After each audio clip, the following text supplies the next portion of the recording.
আমাদের তো গোড়ায় গলদ।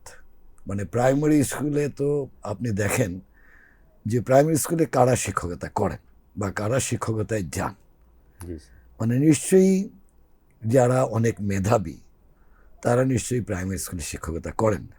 বাট আমরা তাদেরকে ছোট ছোট করছি না, বাট এটা বাংলাদেশের বাস্তবতা। আমি বলতেছি এটাই আর কি, যে আমি ছোট করছি না, কিন্তু যদি আমাদের এই যারাই যাচ্ছেন অবশ্যই শুধুমাত্র খুব ভালো রেজাল্ট করলেই যে একজন খুব মেধাবী হয় সেটা আমি বলছি না, কিন্তু বিশেষ করে গত কয়েক বছরে যে পদ্ধতিতে প্রাইমারি স্কুলে এই যে 5-এ একটি পরীক্ষা, ক্লাস 8-এ একটা পরীক্ষা, এই পরীক্ষাগুলো কিন্তু একদম ধ্বংস করে দিয়েছে।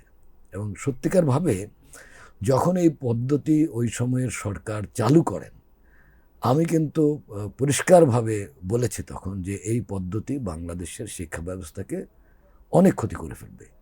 কারণটা হচ্ছে যে আমরা সবাই জানি যে প্রাইমারি স্কুলে সরকার থেকে সহযোগিতা দেওয়া হয়, এবং সেখানে আবার পরিষ্কার বলা আছে যে কোনো স্কুলের যদি রেজাল্ট ভালো না হয়, ছাত্রছাত্রী যদি পাস না করে, তাহলে সেখানে অনুদান বন্ধ।